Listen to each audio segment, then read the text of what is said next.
If you ever try to start a conversation with a stranger about this upcoming topic that we're about to discuss, I can guarantee you that conversation will not last longer than 5 to 10 sentences. So today I'm going to show you a 4-minute absolutely true story that you probably would have stopped that conversation at the 5-sentence threshold if you were to talk to someone face to face. I figured out I was queer pretty early. I would say late elementary school. I always assumed that my father wouldn't like the fact that I was queer because of his background and because of his religion. And so I never really talked to him about it or anyone else in my family. To this day, I don't think I've ever sat down and had a conversation about it.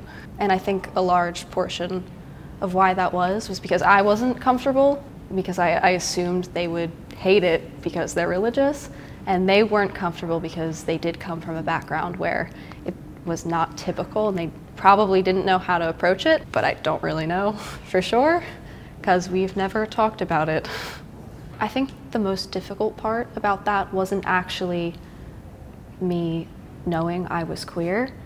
It was actually wondering how other people would react to this information. I was lucky enough that I found other people my age that I could talk to about this, but I never really felt comfortable with my family even vaguely broaching the subject.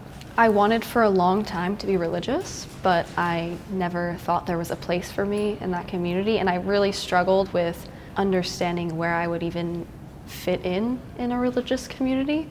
I always feel unsafe in religious environments, because the largest anti-gay, weapon of choice is, scripture readings. And for a long, long time, religion has been used to oppress queer people and as a weapon to claim that queer people are, sinful, going against God, are not correct in some way. So I never feel like I can be completely safe in those spaces. Even if the individual people there seem to be okay with queerness, it's an institutional fear, I think, and I don't know if I can forget that for long enough to be able to actually experience spirituality. I have to prioritize my safety over spirituality. I actually have a lot of trouble trusting queer people who are religious. I don't fully understand how that is able to coexist, even though that is something I have desired. It feels like they're kind of a traitor, in a way, to the LGBTQ community. I don't know. What's the difference between them and me? Why do they get to be religious and I don't? How did that happen?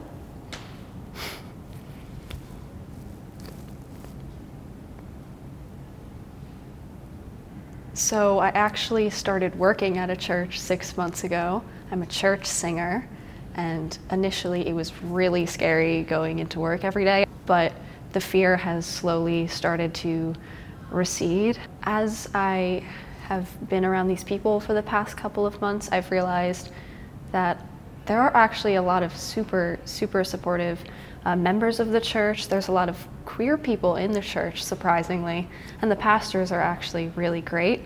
I started to realize that religion and queerness are not incompatible. You can be religious and queer at the same time, and that is totally normal. I think a lot of religious institutions are starting to adjust to be more inclusive, and I think that's really positive, and I think that there is a future for queer people in religion. That 4-minute conversation is probably something you will never engage to a regular friend, let alone a stranger.